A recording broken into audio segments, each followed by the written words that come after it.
The Groomer Next Door is recorded in front of a live studio audience.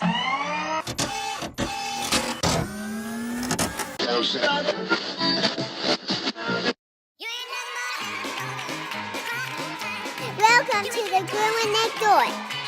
You're listening to my mommy and daddy. And now our feature presentation. And he is your host, my mommy and daddy, Chris and Stella Green. Hello, pups and kittens, and welcome to episode 63, can't believe it's already 63, of The Groomer Next Door. I'm your co-host, Chris Green. Sitting next to me is the lovely, the delightful, the perfect, the Sarah. Hello. Oh, wow. Inner dinosaur in ya. Well, everybody, it is the Inception part of the season coming up. This is going to be our actual last episode before we've hit 1 year old. That's pretty amazing. It is. We're gonna actually change up the kind of the start of the show a little bit. Instead of doing a weekend roundup, we're pretty much gonna dive into different things because we have a great show for you today. Today we actually have a wonderful special guest by the name of Tom Hicks. Tom Hicks actually has a company called 501c3 for you. And we're going to have a long conversation, and we'll get into that in a minute. I had an absolute blast. You heard the episode yesterday. I played it for you. I wish I could have talked to him myself, but doing the phone interviews with more than one person or more than two people in one conversation wrecks things. It does. I really wished I could have said hello to him and got to talk to him for a minute, but the interview that I heard, it was amazing. I had a lot of fun. A good guy. His wife is amazing, just from hearing the stories and such. Definitely good people to know. It was a blast. It's funny because there's a lot of stuff off air that we actually talked about. It was one of those things that it was just, those interviews you have.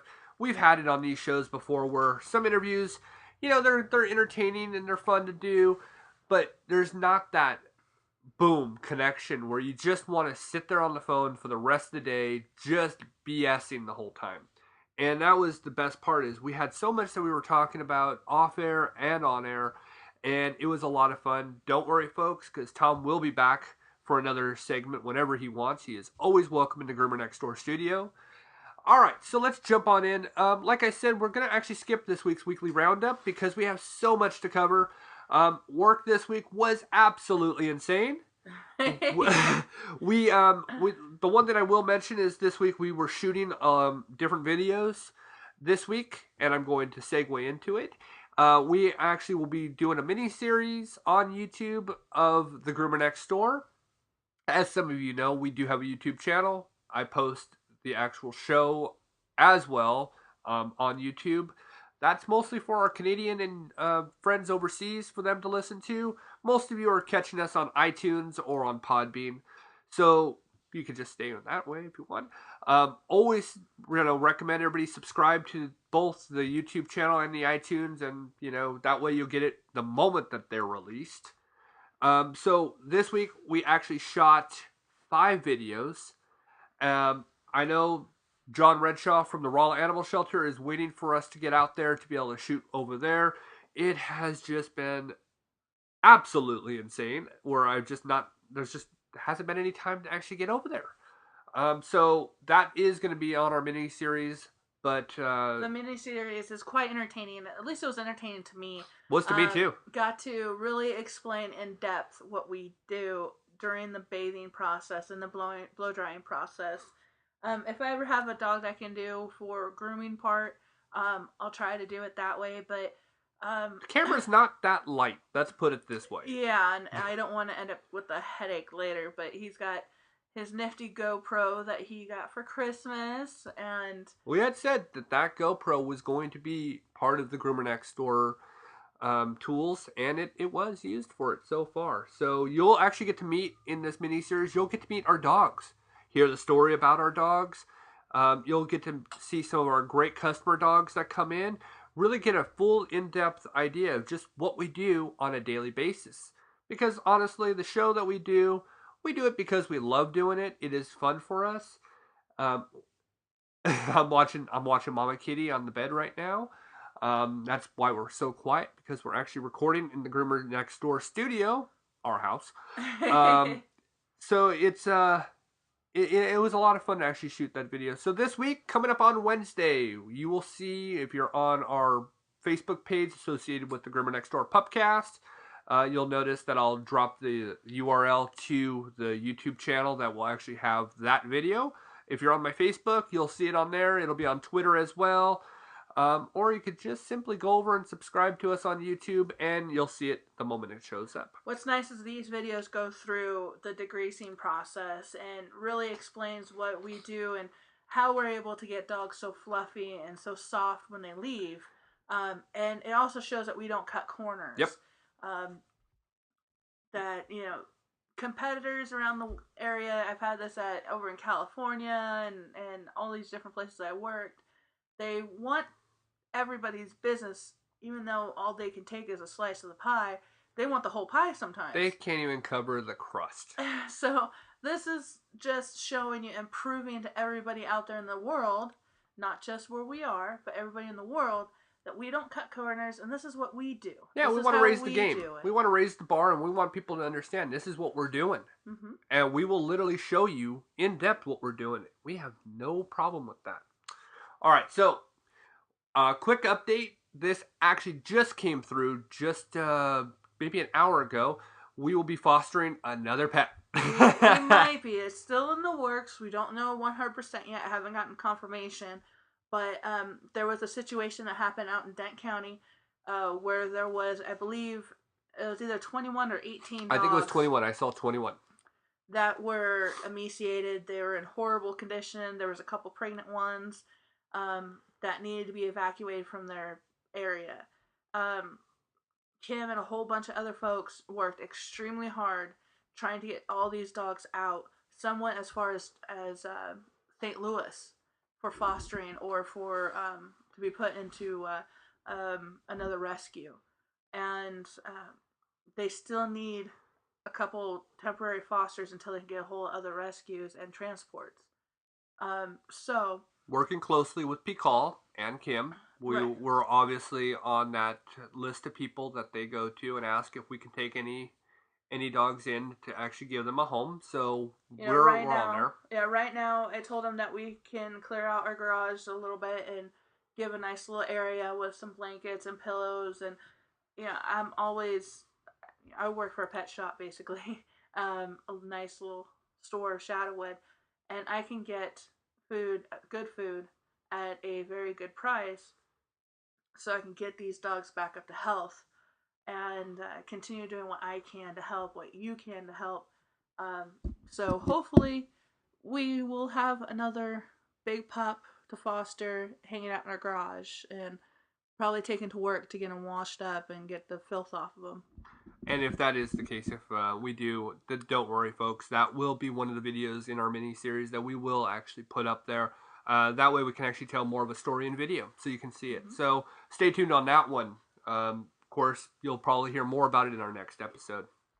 So this episode, we had actually, you and I were kind of toying with a couple ideas of things to talk about.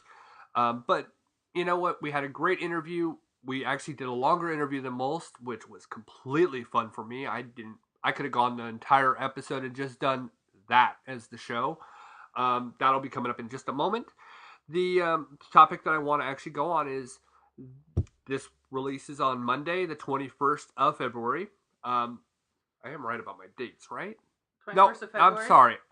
That's why I was like, I'm wrong. 26th of February. February? January. Wow, wow, there you go, folks.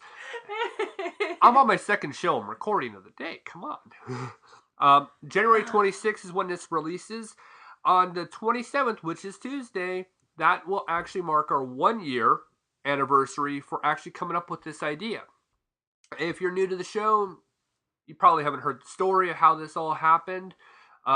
If you've been listening to the show for a while, you may not have actually heard it because we talked about it early in our early inception.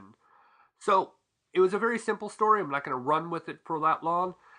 I was simply in the bathing room on the 27th of January 2014. I was washing a dog, listening to a podcast as I ever so do. And I thought to myself, you know what? I love podcasts. Why don't I make one myself? So after I got done washing the dog, I came out to you and I said, hey, Sarah, I got a great idea. And of course, Sarah's first reaction probably is, oh gosh, I don't want to know. Because I come up with a lot of ideas. I kind of feel like Tony Stark making all of these Iron Man suits, except I'm not that much of a genius, and I don't make anything. But I come up with ideas. And some of them can be great, some of them can be absolutely ridiculous. So I come out and I said to Sarah, hey, what do you think? We'll do a podcast.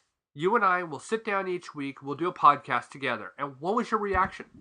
Who would want to listen to us? That's a very good question. I still ask that question to this day. So, Sarah then responded back to do you even know how to do this? And the answer was, no, I have no idea. So, as weird as this may sound, it took us 5 days from the moment of inception, or as I like to call it, the Immaculate Conception, in my head, of course. And it took us 5 days to actually come up with how we're going to do it, to the moment of actually recording, to the moment of actually releasing it. Which was weird. The first ever episode was so rough. Oh my gosh, it was so stiff and nothing was anywhere near quality. I would say the first 20 might have had that. It was bad. But, it triggers something to me. Hey, this is kind of cool. I can really get out there and tell folks, hey, look, be careful of XYZ. Get your dogs groomed sooner than 6 months of age. It might even help other groomers in the area if I can reach, a couple folks at a time. Right. And we actually originally started this to just doing a show locally, bringing in the locals, having something that was, to be consumed and enjoyed in a local standpoint. And then we came to realize that, wait a second here, why are we only, worrying about locally when this show is heard all over the place? Well, yeah, we ended up getting more of our listeners globally than we did here in town, which was kind of bizarre for me. It's like, okay, folks in California are listening to people in Missouri. People over in Brazil is listening to some that was people weird. In some place called Missouri. Where is that? What is that? Is that the hick part of the world, So it was like, okay, well, if we're going to be heard throughout the world, we need to have guests in those particular areas. But that took a long time for us to come up with that theory. Yes. That took a long time. Actually, that didn't happen until we were interviewed for the paper. Did I realize, oh my gosh, I should be talking to people all over the place. But unlike some of these shelters that have celebrity endorsements, that they already have all that they need and then some, we need to talk to people who don't get all that recognition. Because do you realize how many shelters, nonprofits are out there that are struggling to go and get funding? They're literally coming out of pocket. Most of the time, they're paying out of their own pocket, working a normal job, not really making ends meet on their own end, but they're putting the little bit of money that they do have into this nonprofit so animals have a place to live, food to eat, little things like that that we actually take for granted. Thank you very much. So it was one of those things. Hey, let's take this further. But then you go back and you think, we didn't have an intro music. I didn't know how to do music. I didn't know how to do any of that stuff to start with. I didn't know how to do any of this. Producing it where we cut, edit, do all these different things. For the beginning part, we would just record, publish. And that was it. There was no edit process that went into it. There wasn't even really a promotion to it. We didn't promo out there. A little bit, but not much. So we've learned how to become a podcast over time. And if you've ever listened to podcasts, you go back to their early work, it always sounds terrible. And it always grows into something. Well, we became a baby podcast that ended up growing and growing. So now we're who we are. But February 1st, 2014, we released our very first podcast. And it was one of those moments where it's like, wow, we actually did it. And then what really got my attention and yours, people were listening to it. And I'm thinking to myself, oh my gosh. And I've had people, that I've known for years listen to our early stuff go, wow, that was rough. And I'm like, yeah. Well, if you look at, we recorded at Panera, which was the quietest place that we could figure out. Oh yeah, that was quiet. And we recorded there. I remember sitting at a booth. We had your iPhone hooked up and just talking with a little microphone sticking out of it on a tripod. Yep. That was it. And now, a year later, we are using either the MacBook, we're using our iPad, and we have our Snowball. Yeah, we have a studio grade, nice microphone. We are able to edit everything in, make everything sound nice, put sound effects. Lap mics when we need them in certain areas. We actually just started with a new app that actually helps us with our phone calls as well. So when we do our call interviews, they actually sound nice again. Right. Because we were struggling. We were having issues with that too. And what's nice too is just a short while after the podcast started, we were able to get Squarespace to donate a website to us. Yep. Well, they donated the space. I had to make the website. Right. Yeah, we weren't charged for it because we do pay for the podcast itself. But the website, what was nice is that we got everything up on the website. We're no English majors. I'm not a graphic designer. I'm not. Yeah, we're not graphic designers. We're not studio technicians. No. So yes, there's going to be some typos. There's going to be some blimps here and there. We're not professional speakers. After 63 episodes, I think we should be. Well, I know I got a natural lisp. Sometimes it's hard to understand me. You actually more or less have a country accent at times. Whatever. So, y'all, we're not perfect, and we're not going to be perfect, but that's what makes us what we are, though, because we are literally coffee talk. We're able to be listened to in the car. You can listen to us at work. You can listen to us with kids around because you don't have to worry about us cursing. You don't have to worry about content that's going to be inappropriate. That's always been our big key here. We're humans. We're adults. Can we curse? Of course we can. Do we want to do it on a podcast? No. There's plenty of shows that you can listen to that. We fluctuated sometimes depending on how heated we are about a situation that has happened. Sometimes it's like, yes, Mark, mature audience only. We've never done that yet. We have not. We've controlled ourselves. But we're bubbly. We want to keep everything as positive as possible. Having great guests like Tom on, sorry, it just helps make our show that much better. It really does. It was, and then having guests, being recognized by the local paper, all the things that's happened, being recognized by a Canadian magazine, that was really cool.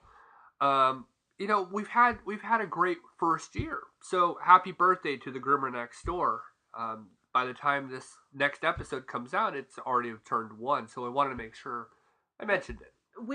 It hasn't been smooth sailing the entire time. No, not at all. We've had hate, a lot of haters. Yep. And we had people starting out loving us, didn't like us, and then all of a sudden started becoming enemy number 1. Yeah, we had people that really loved us, and then all of a sudden just turned on us because of one hater who decided to say terrible things about us. And we're supposed to just say, "Oh, okay." Yeah, roll over. Yeah, all right. We'll just cower over here in the corner with our tail in between our legs. It's been rough. But and I love puns. and yeah, that was a great one too.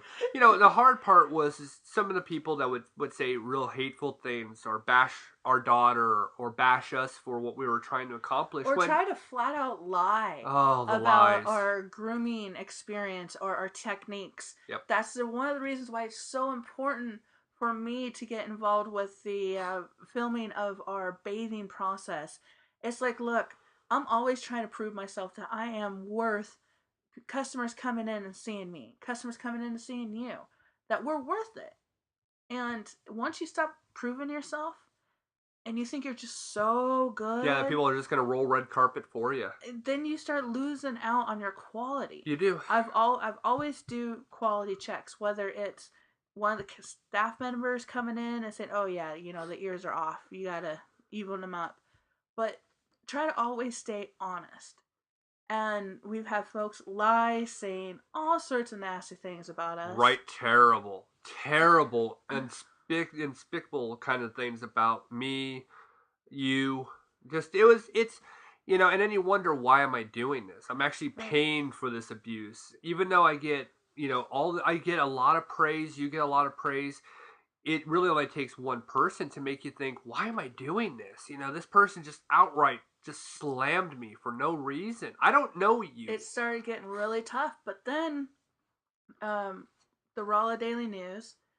It was actually even after that. Even after that, they continued to push, but because we were in the paper. Us being a new look on life and realize, look, we're doing something good with this podcast. We've already helped numerous people with it. Yeah.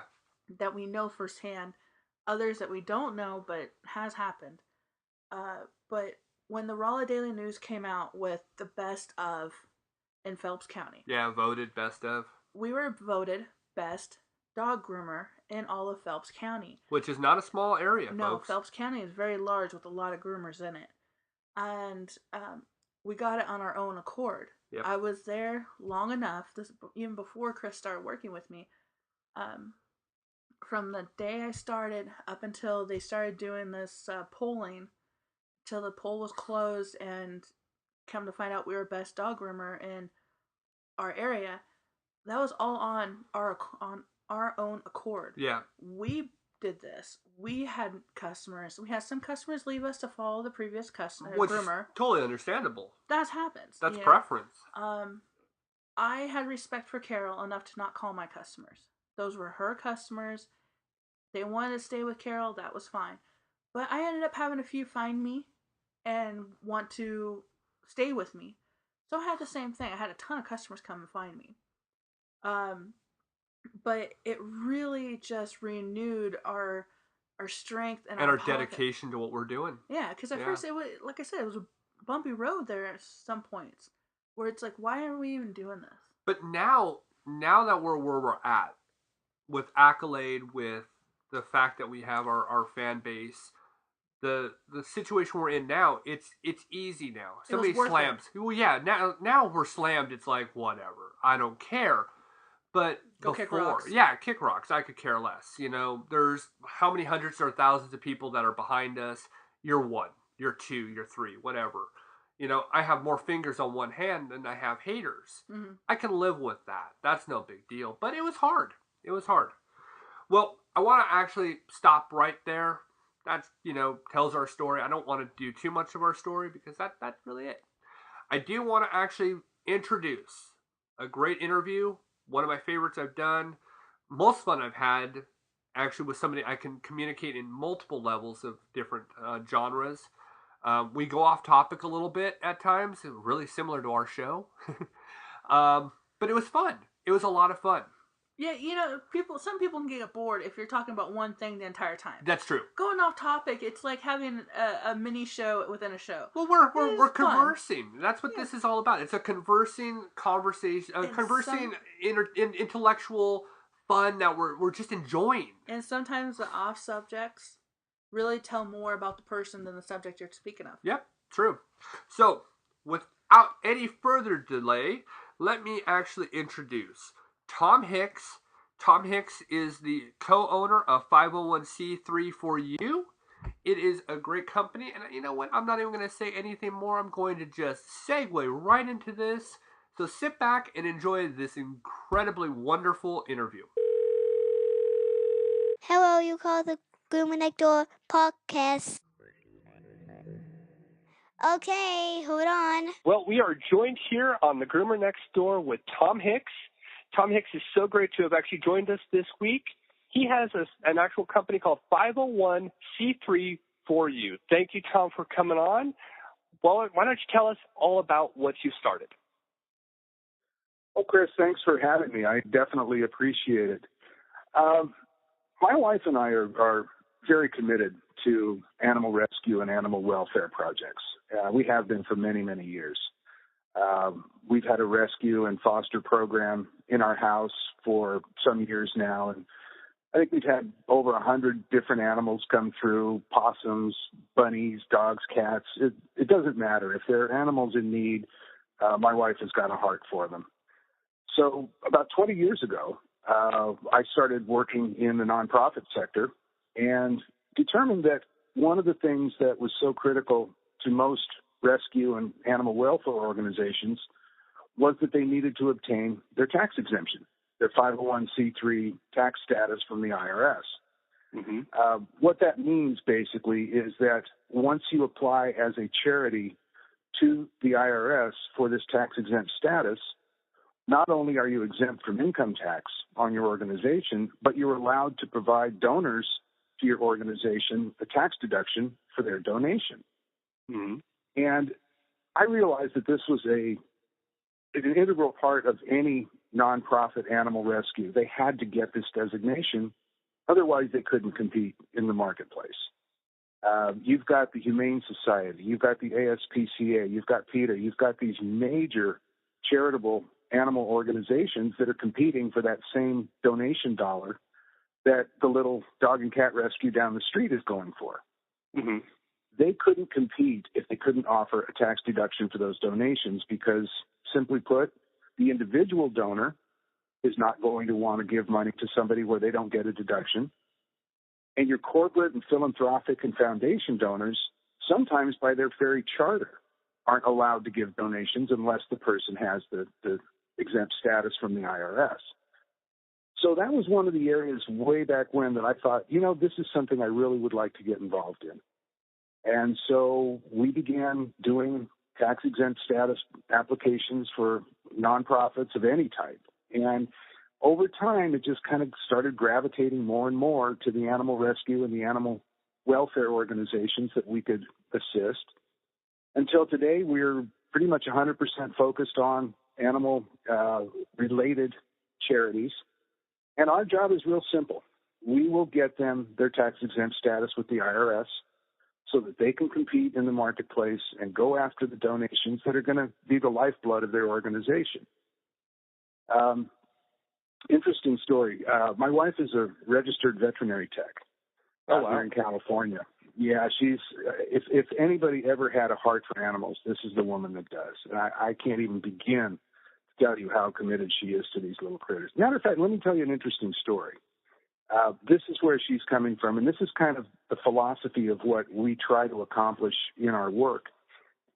Years ago, we were driving down the road, and there was a mama duck and some 5 or 6 ducklings that were trailing along behind her, and they started to cross what was kind of a busy road. Well, a driver wasn't paying attention, and mama duck got hit. Knocked her to the side of the road, so my wife saw this happen. She goes, "Turn around." I go, "What?" She goes, "Turn around immediately." Oh, okay. So I turned around, and we went back. At the time, somebody had already stopped and was ministering to the mama duck, and she wasn't going to make it. So this person was just stroking her and saying, "It's okay, Mama, you can go. It's all right." Well, the little ducklings, not knowing what to do, bailed down a storm drain. And all of a sudden, without even thinking about it, my wife headed down the storm drain. And she went into the sewer system and started pulling these little ducklings up from the bottom of this storm drain. She was down in this place where, you look down in there, it's like where Pennywise comes from. And she just went down and didn't even think about it, brought him back up and handed him to me. And she was stuck down there. Animal rescue came and got the little ducklings. And hopefully the end of the story was that they were, nurtured and then released back into the wild when they were able to fend for themselves. But this is the kind of person that I'm dealing with as far as the animals go with my wife. And so her commitment to the animals on that level and as an RVT, my commitment to helping organizations be able to help, to help and rescue more animals than they possibly could have otherwise, we think that's a really good fit. And it's something that we've pretty much dedicated our waking hours to nowadays. And it's something we feel that is really important, not only for us, but our satisfaction comes when we know that through our efforts, there's animals out there that are living today, happy, healthy, productive lives that wouldn't be there otherwise. And that's pretty much our goal. That's a wonderful goal. And my gosh, that's the stuff out there that we love to actually put out there in the world. These are the stories. This is the example, everybody, of two individuals who are out there working diligently to actually help the animals that can't speak for themselves. Well, thank you, because that's one of the things, kind of like a tagline. You know, we speak for those who have no voice. And we feel that, you know, when you see the way that animals are treated, even in shelters, I mean, my gosh, 80,000 animals a week are euthanized in shelters. Now, a lot of that, you know, as you and I both know, is the spay and neuter problem, where people just don't want to go and do that. But shelters are overcrowded. They're, you know, underfunded for the most part, and many of them simply have no alternative but to take these otherwise wonderful and loving animals and just destroy them. They don't have a choice. So you've got your animal rescue organizations that go out and start pulling animals from shelters, start giving them spaying, neutering, start nursing them back to health. These are the people. These are the backbone of the entire animal rescue organizations, are the mom and pop animal rescues. And those are the folks who absolutely need some sort of guidance, because their heart is there, their soul is in the animals and their welfare, but they may not be the most knowledgeable business persons. They may not be the most astute folks when it comes to organizational structure, corporate structure, tax exemptions. That's where we come in, because we know the animals in the animal rescue business.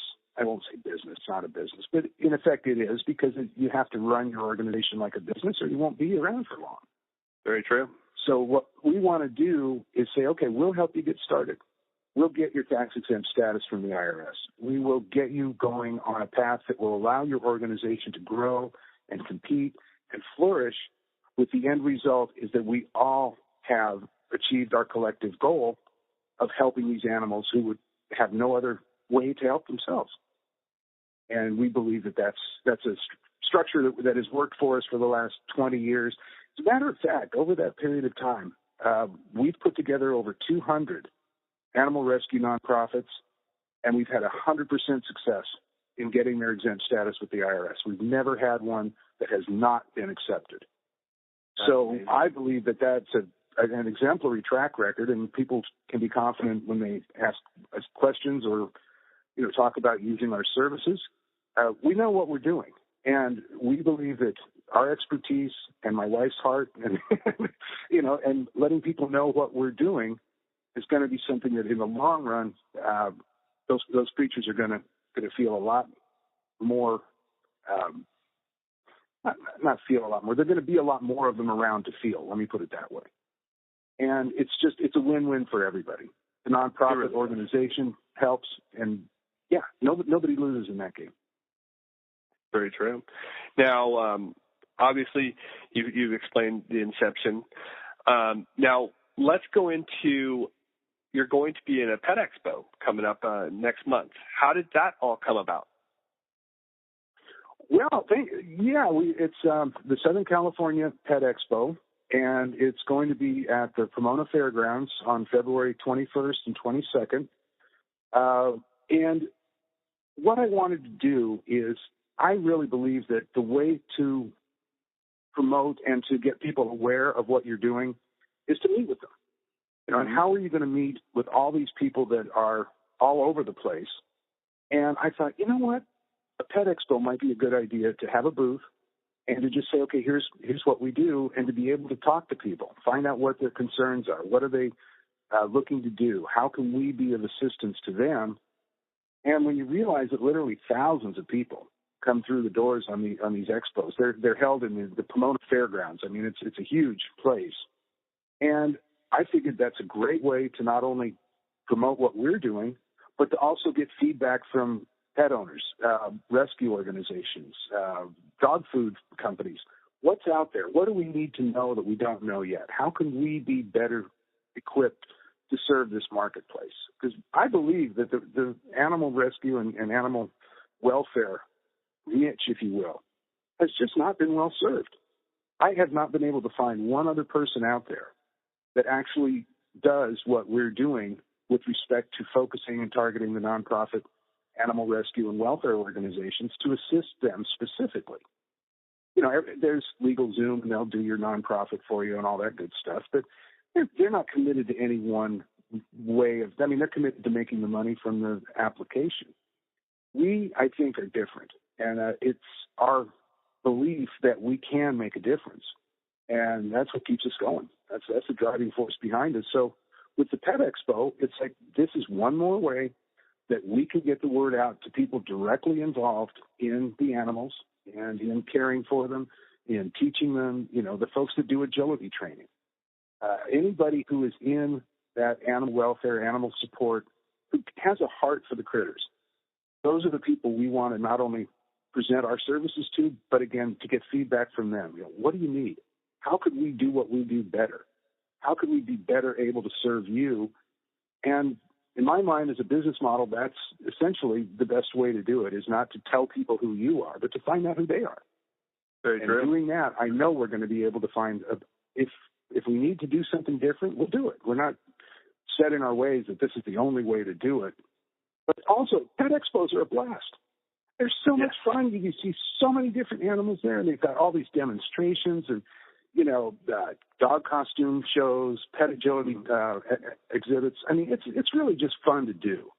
It's a great place. Everybody there loves animals, and you can just feel it. It's a great environment to have a trade show in, and when you can help promote your business as well, it's as much fun for us as it is, beneficial to everybody for getting the exposure that we get.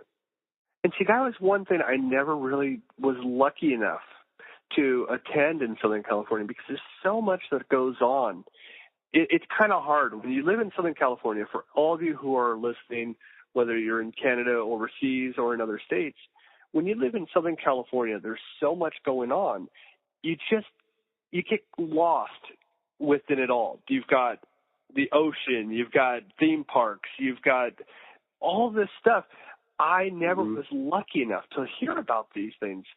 And if you're in Southern California and you're able to go, I couldn't encourage you more, because you will learn so much about different breeds of pets, different training, even down to food. You learn so much there, and it's a blast. And then you walk out and you go, this was better than if I went to Irvine Spectrum, or if I was down in Costa Mesa, or wherever you were thinking of going. These pet expos, you'll take away so much from it, and you'll be talking about it for weeks, months, forever, until the next one appears, and then you'll go back. So if you've never been, you need to try this. And it's not the only one. This one happens to be in Pomona. There's one coming up that's in San Diego. There's another one that we hope to attend up in Portland. So they're everywhere, and it's just not limited to Southern California. They're all over the place. And they are. Even when you get these big organizations like Pet Expo and that type of thing, those are wonderful. But if you just go online, you can find even the smaller ones. Like maybe a couple of rescues get together and they're doing a show in a park on a Saturday. Bring your pet out. Make sure they're vaccinated, but bring them out. Yes. Let them meet the other critters. Experience what the grassroots of pet or animal rescue and welfare is all about. This is where it really happens. It doesn't happen at Purina. It doesn't happen, in these places, the massive, corporations. It happens in the mom and pop stores who try to save as many animals as one person can, or two people. These people generally are chief cook and bottle washers for their organizations. They don't have a corporate structure. True. It's me, and maybe if I can find a couple of people to volunteer with me, that's who it's going to be. And you're right, they do come out of pocket frequently. But that's another thing that we can try to show them. Say, hey, we can give you some ideas about grant writing. We can give you some ideas about approaching foundations and philanthropic organizations about supporting your organization. We can give you some ideas on how to present who you are to possibly increase your donor base. I've got a wonderful social media producer in Julie Miller. She's phenomenal. I have never met anybody that knows as much about social media as she does. Yeah, she is amazing. Yeah, I was remarkable. This is how you and I hooked up, actually. That is true. We have to give credit to her. She was the one who set this whole thing up. And you know what, I never even thought about looking into anything like this. So I was just absolutely amazed going, really? Oh, this is awesome. I would love to talk to you. Well, she runs a company. Yep. I'm sorry, go ahead. No, go on. I was just agreeing with you. No, she runs a company called Lady Luck Consulting, LLC, and this is what she does. And that's one of the things that I have learned from her, that I can help my people that I set up, tax-exempt status for. I can put them in touch with someone who can actually really help promote their organization through social media and thereby increase their exposure and increase their donor base. So this is something I have just recently become, because I'm kind of old school. I'm not big on the, knowing what is happening on the forefront of, cyberspace and technology and social media. But she's made it her job to do that. And for me, that's another resource that I can use to help my people get more out of their organization by promoting it more, increasing their donor base, and thereby allowing them to do more work to help the animals. So it's a synergy that seems to be being created here that I'm just so excited about. And she's a big part of it. Yeah, she is. She got in touch with me. She simply shared it on my page. Pretty much, it was one of those, share if you want to like. I liked it. She said, hey, I have a thought. Would you be willing to actually put him on the show? I'm like, of course.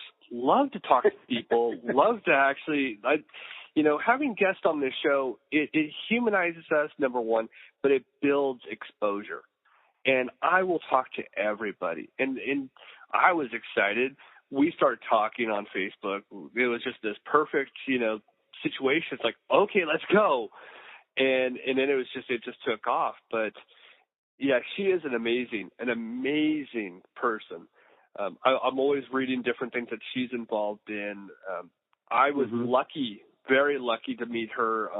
The situation happened over Christmas time with one of her clients. And we just started talking during then. And it was just one of those things. It's like, she's like, well, what do you do? And I told her, and she's kind of had that question mark over her head. You can kind of tell on Facebook. And that's like, oh, okay. And again, we were talking about this off air.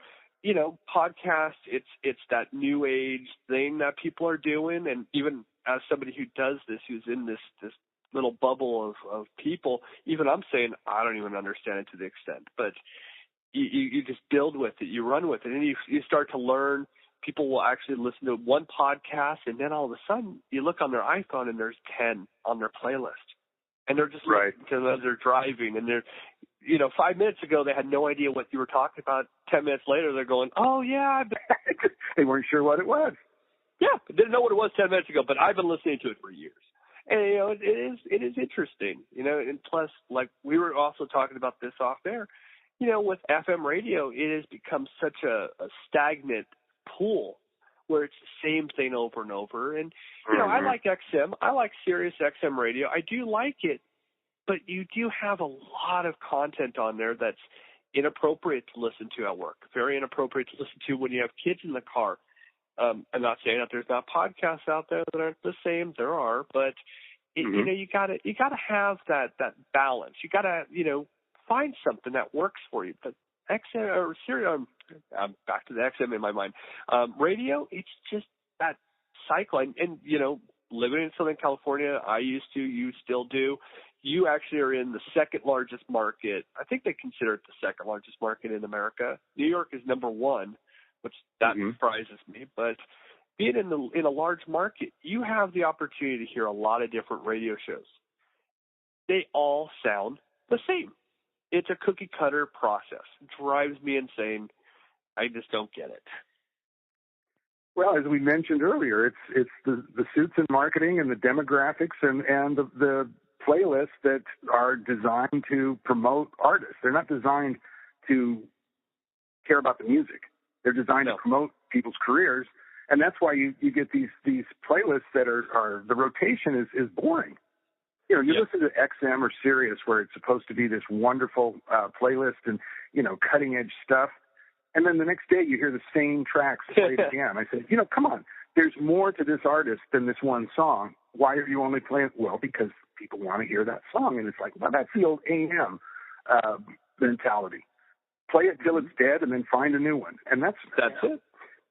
There's no more FM like there was in the 60s, where it was experimental, where it was underground, where it was so cool. People could hear stuff they would never hear anywhere else. And now I think your idea about the podcast is exactly correct. This is where people are going to go for the cutting-edge stuff, for the stuff they wouldn't hear anywhere else, where demographics and marketing budgets don't matter. What matters is the content. Yep. And I love that. I love that approach. I do too. That's why. I've always been a new age type person that likes to stay up on times. Being a early teenager, growing up through the 90s. Now, personally, I thought the 90s music, it sucked. It was terrible music. Now, my wife, on the other hand, she's a huge 90s fan of all the music. I felt like everything, and I know we're off complete topic, which we do this so well on this show.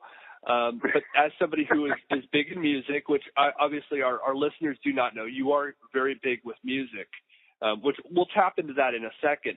But, I always listened to the 90s music, and it was the same type of male kind of performer, and it was this sappy, whiny sound. It was them crying, in some sense, about something, and I guess that's what I always heard. That, or you had with a full synthesizer background too. It was terrible. But then again, let's look back on the 80s. You had the electric keyboard, and it all had its weird sound too. You know what? I wish we could just hear something that we haven't heard before, instead of hearing about Miley Cyrus or Taylor Swift, which seems to be the main playlist of everything out there. And then of course, we're lucky enough in our day and age to actually hear so much of Chris Brown and just the worst artists that are supposed to be our role models, or at least now in my situation, my up-and-coming kids' role models. I'm thinking, oh, God, please don't listen to this. Just look at Daddy's playlist. Listen to Daddy's music. It's better. I promise you. Oh, how is that working out for you? Luckily, they don't want to listen to our playlist. Well, luckily, the good thing is I do believe that I have a good variety of music. I do play, different genres of music. Some of it you've never heard. A lot of it is mainstream, but at least you won't hear the wrecking ball or the Taylor Swift whine about another boyfriend that she's now broke up with kind of song. Those just drive me insane. Music today is Taylor Swift. Experimental music is Amy Winehouse. Oh, and who gosh. gets promoted? I know. Both. Yeah. I'm lost. I'll give Adele something. Adele is actually kind of she's clever. She was able to reinvent herself. But then you have somebody like Iggy Azalea who comes on, and it's just like, oh my gosh. And then of course and for any of you guys who are listening to this and going, what does this have to do with our segment? You know what? It who knows? I lose sometimes of where I'm going, but it's fun to talk to somebody like yourself who actually knows music and to lay this stuff out there, because maybe we probably have some listeners that are saying, I agree with you, these artists are terrible, and we've got others that think we're completely off base, and how can we not see the pure artistry in these people? Great for that. That's what these things are about. Is everybody, you pick a song and you'll find a number of people who love it and a number of people who can't stand it. That's what's great about music. It demands dialogue. It demands discussion. It demands, an emotional reaction on some level. So much out there today doesn't. We just passively go through our day and that's it. And, we do our job and come home. Music challenges you if you let it. And a lot of people don't feel they want to be challenged. They want to be spoon-fed, and more power to them. Miley Cyrus has got a lot of fans that just want to hear the next tune that sounded just like the one before. Because that's what they want from her. We could all be grateful and listen to our Canadian's greatest musician, Justin Bieber. Yeah. Rush has got nothing on him. Oh, gosh. Yeah. Didn't Rush just get nominated to go into the Hall of Fame this year, or was that Oh, yeah. Yes, they did. No, that was this year. No, I think it was this year. Yeah. Yeah. Well, I remember way seeing overdue. that. Way overdue. overdue. We could sit here talking about the nominees for this year's Hall of Fame. Now, okay, let's stay on the movie. I was looking at a movie in front of me. Let's look at this year's inductees really quickly. I was a little surprised to see Ringo Starr going in for just himself, and he'll be the last active Beatle to actually be put in the Hall of Fame as a soloist. I thought that was a little odd. I didn't think he was that Well, great, you know, but... well, here's the rap on Ringo, is that everybody says, well, he wasn't that great of a drummer and this and that. Well, here's the deal. He was one of the best drummers in rock history because he wasn't Keith Moon. He wasn't Neil Peart. He wasn't one of these slam and bam kind of guys. Keith Moon was a perfect drummer for The Who because that's what they needed. They were that kind of band. Ringo was a perfect drummer for the Beatles. And like John Lennon said, because Ringo may not be a perfect drummer, but he is a perfect Beatle. Yeah. He was exactly what that band needed. If they had had anybody but him, they wouldn't have done as well as they did because he was kind of the glue that held them together when they got fractious. He was an incredibly accurate and sensitive timekeeper. He never stepped on the song. He always did what the song required. I think he was phenomenal. I would rank him as one of the top 3 rock drummers of all time because of not necessarily his technical skills, but because of who he was as a musician, as a band member, all of those things. That's where I think he gets his accolades. Okay, but there's better drummers. Yes, but he's going in as just Ringo Starr, and he is the last Beatle to actually be inducted in the Hall of Fame that wasn't in the Hall of Fame as a soloist. I just can't see him as Ringo Starr Hall of Fame, Rock and Roll Hall of Fame for Ringo Starr. Now, he was good in a lot of things. He did a lot of different production out there. Just don't know if I would actually – he was Ringo Starr Beatle, not Ringo Starr drummer artist. That's me. That was me. No, I can see that. That was but my. Can you actually make a case for not putting in all 4 Beatles? No, I can't. I mean, can you imagine putting Harrison, McCartney, and Lennon in the Hall of Fame as solo artists and leaving Ringo out? No, you just can't. I mean, you almost can't do that. When they were that iconic, I could see not putting in, Bill Wyman, the bass player for the Stones. He's not going to get in as an individual artist because he was part of the band. But Ringo's had a tremendously successful career after the Beatles. Yeah. I mean, he really has. He's still out there touring, and people are still paying to see him. Yeah, and I love his shows. He doesn't take himself too seriously, which is one of the things I love about him. He has no pretense that he's any great shakes. He just knows who he is, and he's real comfortable with it. My favorite thing he ever did, and I'm pretty sure you probably never saw it, he actually hosted Thomas the Tank. There was a TV show back in the day, Thomas the Tank, that kind of made this kind of animation show of it. George Carlin was in it for a while. Ringo Starr was in it as well, and he was the conductor. I know how ridiculous this may sound. Really? That was my favorite part of Ringo Starr I'd ever seen, besides being a Beatle. Wow. You know what? I didn't even know that. I have useless information, and that's why I'm here. I don't know. All right, let's go back on topic because we have completely sidetracked, which, that's way off. I am very good at this. I've had people say they love that about this show, and people have said, can you please stay on point?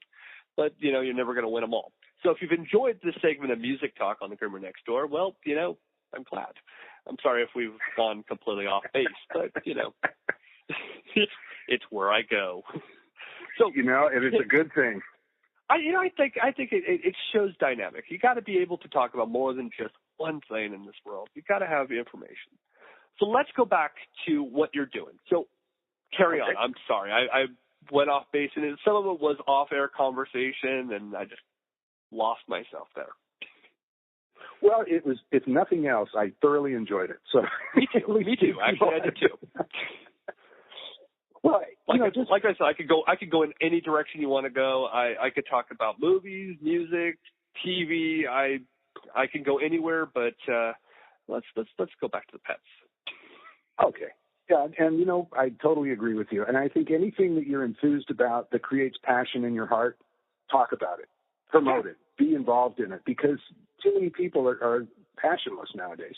Oh my God. That's my own personal opinion. You know, it's just, we're passionate about something. You know, you get excited. You can hear it in people's voices. You know, this is what I'm about. This is what I love. This is what I do.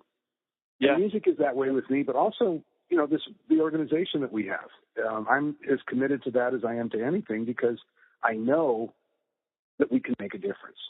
And the whole idea that we're looking for is how many can we help, and how do we go about putting the word out that this is what we do, we can assist you. And I am so proud of what we do that I actually offer a guarantee on our services. If for any reason, if you engage us to get your animal rescue nonprofit started, if we can't get your exempt status, it's never happened, but if we can't, I give you your money back. No, that's nice. Whatever you've paid me for my services, if for any reason I can't get your exempt status for you, I give it all back. Because I can't help you if I can't get your status, and I won't take your money if I can't get you what you need from me. And that's a commitment that we've made, and I've never had to make a refund because I've never had one denied. But we want people to know that you are absolutely guaranteed over the last 20 years that if something happens, we can't do it, you don't have to pay for it. And that is respectable. Well, you know, quite honestly, it's not really a big danger because an animal rescue deserves to be a nonprofit organization. It's squarely within the IRS requirements. Mm-hmm. So all we have to do is do the paperwork correctly, which we've learned how to do.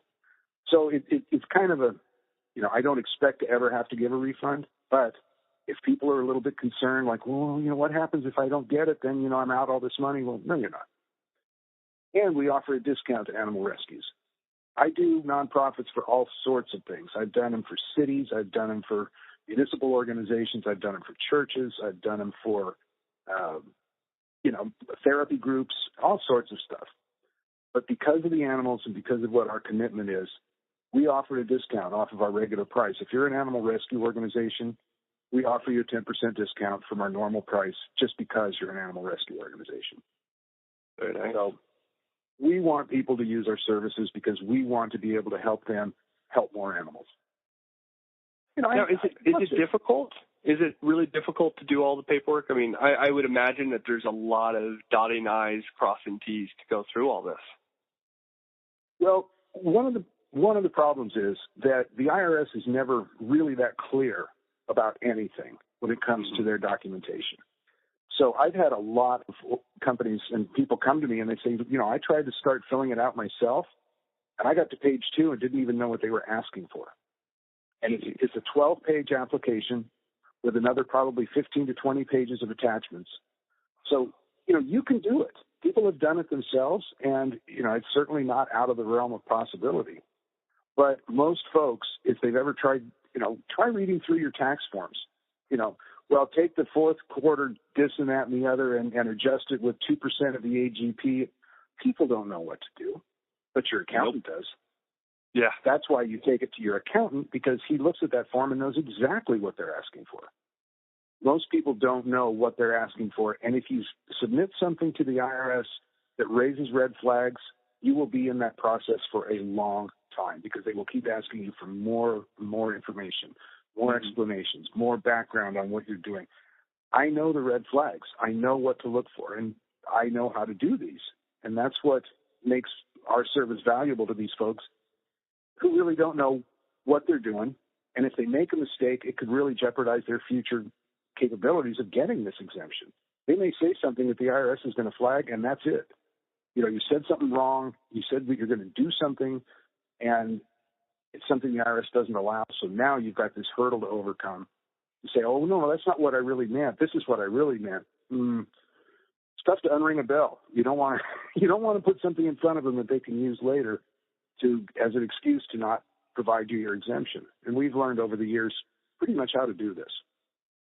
Wow. And let me just say, this guy is not just saying, I just started this. He's been doing this for 20 years. Again, we are talking with Tom Hicks, a 501c3 for you. 20 years of experience. I'm pretty sure that you pretty much know everything that there is to know. If something new, you're going to learn it. So, folks, 20 years, that's all I can say. I don't think I have to say anything more to actually say, he's not just saying, hey, I'm starting a new company tomorrow. I hope I can help you out. 20 years. Do I have to say anything else? I mean, that really tells it all. And he knows music, which that you know what? If you need two things to go on, there's your two. I'm sold on that. Sorry, carry on. Well, there's not really a whole lot more to say. I think I've given you our philosophy of what we do. The only other thing I'll say is that when someone engages our services to provide, their exempt applications, we don't just do the documents and send them out and thank you very much. Our job isn't finished until they actually get their exemption number. Wow. So if the IRS comes back and says, well, we need some more explanation on this, which isn't unusual, it does happen. Mm-hmm. We will prepare the response to the IRS, no additional fee. If they have any questions, we'll respond to them, no additional fee. We have a flat rate for our services, and that rate means that you get your number, your C3 number, for this amount. Or if you don't get your C3 number, you get that amount back.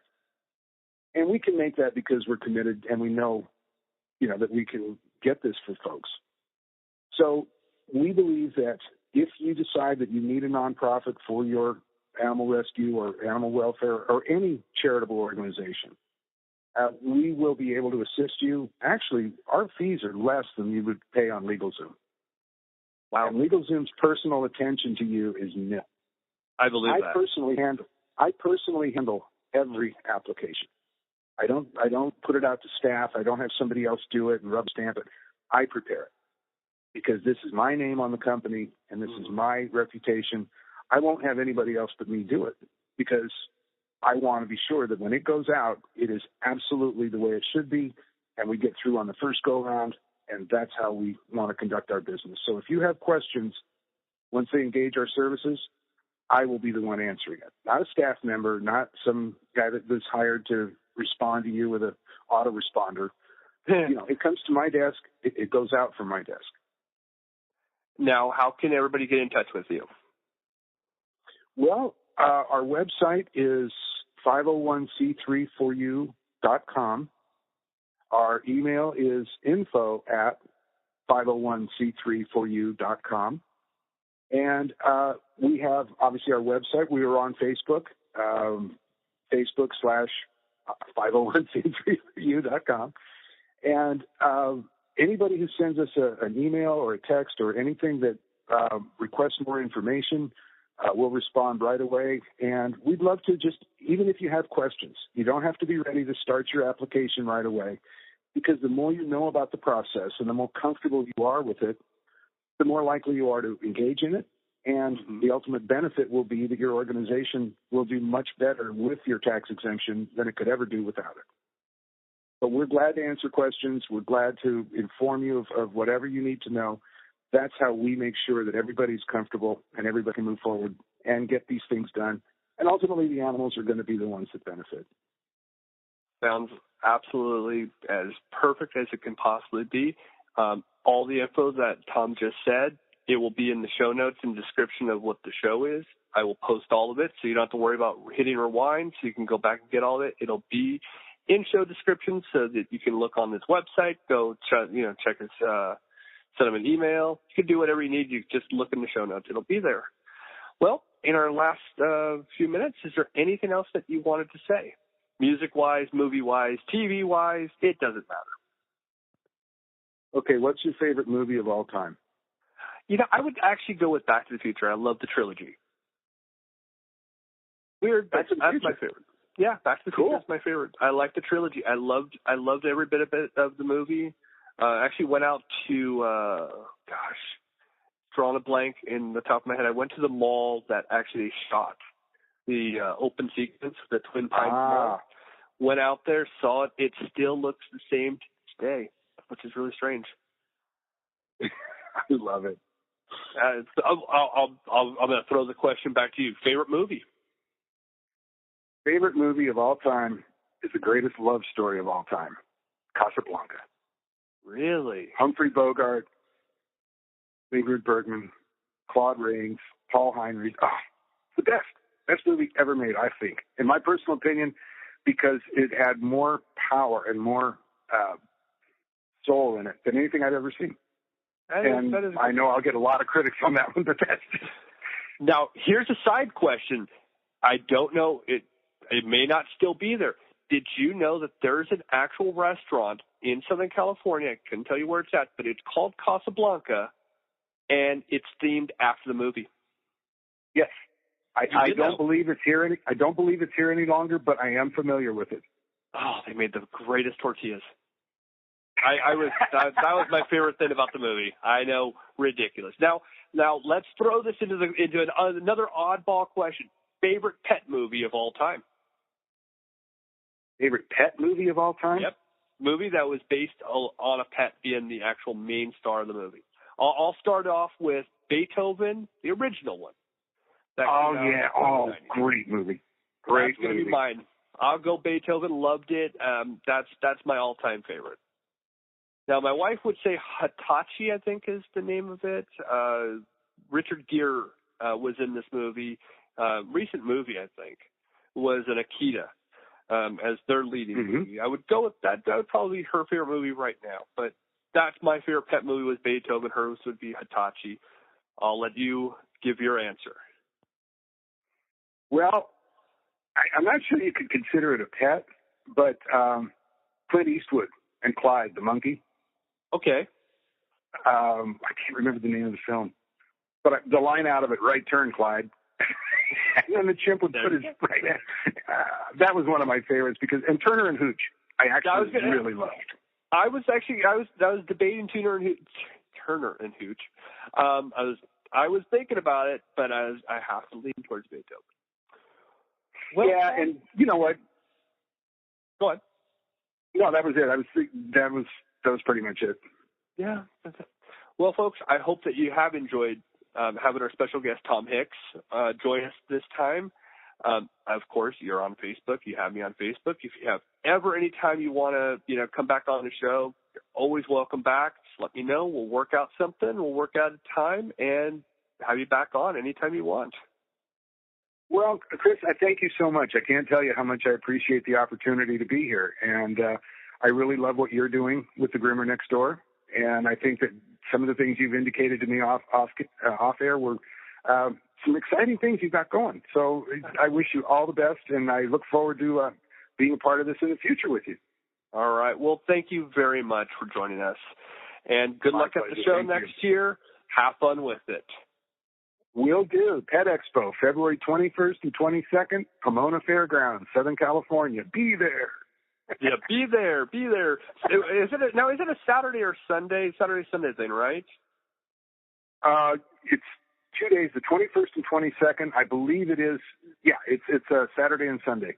Okay, yeah. I'm just thinking back to a Simpsons reference where it's like Sunday, and Saturday. It was Truckosaurus was the actual episode. I don't know why that came into my head just now. Of course, that's just what I do. Well, thank you very much. I'm afflicted with that same. My pleasure, Chris. Thank you. Bye-bye. Bye now. Well, thank you once again to Tom Hicks. Absolute blast. I had the most fun I've had in a very long time on an interview. Especially somebody who can actually, converse in different things like music and living in Southern California, just the different aspects of it. I enjoyed listening to it. What I did is I put the earphones on, I laid down in a quiet room so I can focus on the interview and really hear it versus having my daughter, Mommy, or, my dog Katana coming up, sniffing my face or pulling off my earphones or, cats fighting and jumping up on me or something. I wanted just to take the minute or the 30 minutes or whatever. 40 minutes, 40 I think. minutes and listen. It was great. I enjoyed it thoroughly. I was sitting back like a listener and enjoying it myself. It was a great deal of fun. I want to actually stop and thank our biggest supporter that actually set this up. Julie Miller has been a great friend to our show. Met her in December online, and she's absolutely amazing. She's the one who set this up. If you don't know who Julie Miller is, and I'm surprised you wouldn't, Julie Miller is part of Lady Luck Consulting LLC. You'll notice on our show art we actually mention her in there. Go over to her actual Facebook page, like it. Same thing with 501c3 for you. Please like that page as well. As Tom mentioned, LegalZoom and him are very similar, except he's better. And he has 20 years of experience. That's a huge deal. 20 years off of a company that I don't know how long LegalZoom's been around, but for some reason I just feel like you're a number with them. No offense to LegalZoom or anything. I would prefer people to go to a place that actually has success. And what's cool is that if you actually don't get your 501c3, they actually won't charge you. That's amazing. I mean, that shows that no matter what, they know how to get this done. And they've never had somebody not get it. That's also really amazing. One of the things that always caught me that made perfect sense, but at the same time was pretty sad, is that when you're just, say, a rescue group that is looking for donations, people don't want to donate if they can't use it as a tax write-off. Yeah. And that is unfortunate. You know, we participated in a few silent auctions. All proceeds go to... most of those are all in Springfield with the Cardinals. Yeah, but that's we different. Participated in that, and we wanted to do it because we wanted to help. We weren't looking for the tax deduction. Yeah, it's great. You know, it really helps when you're forking out over $200 to have a nice little tax deduction. But it's kind of sad in a sense too when, you know, these people need help for these pups, and they're not going to donate unless they get a tax deduction too. I understand it's smart business on the person who's doing the donation, but if you're really trying to get donations to help, you need to seek something out and get yourself your nonprofit and be able to hand out the deductions. And one thing I have to say is, if you're actually out there fostering, or you're doing transports, or whatever you're doing. Now, I'll speak for us. When we fostered Rambo, even when we were fostering him, we would buy food or ointment or anything. We didn't use it as tax write-offs. If we get a dog or two that will come in, that the emaciated ones we were talking about in the opening of the show, if we actually end up with these dogs, which it looks like we will, we're not going to take that money that we're going to spend on them and use them as a write-off. It's, it just doesn't seem like it's worthwhile. But if you're going to start your own shelter or your own rescue or a nonprofit, I can understand you need to actually have these things. And if you're in Southern California, you definitely, there's always need for shelters, rescues, nonprofits. I always say, go to people that are reputable, go to people that are approachable too, than these big companies that you're just going to be a number. Another thing I wanted to mention, we had talked about it in the show, in the interview, is the Pet Expo that's going to be going on in Pomona on February 21st and 22nd. I think I got those right.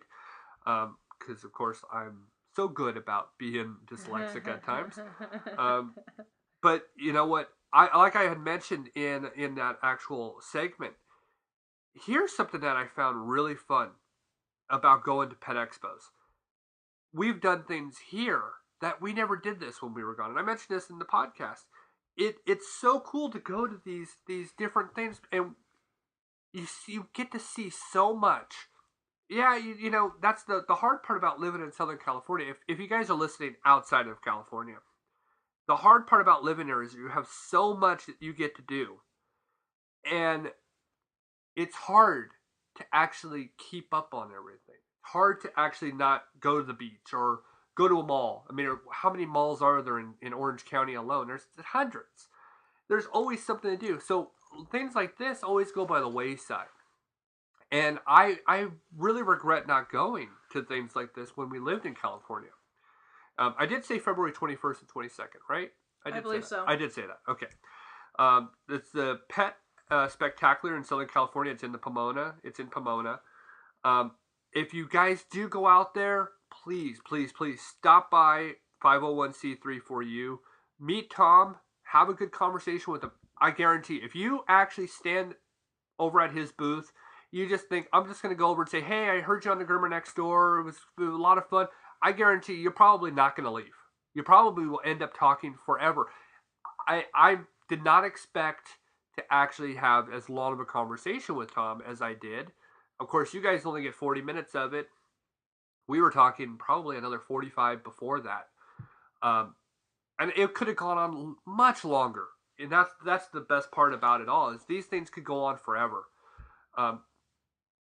Just stop by, say hi, find out more about them.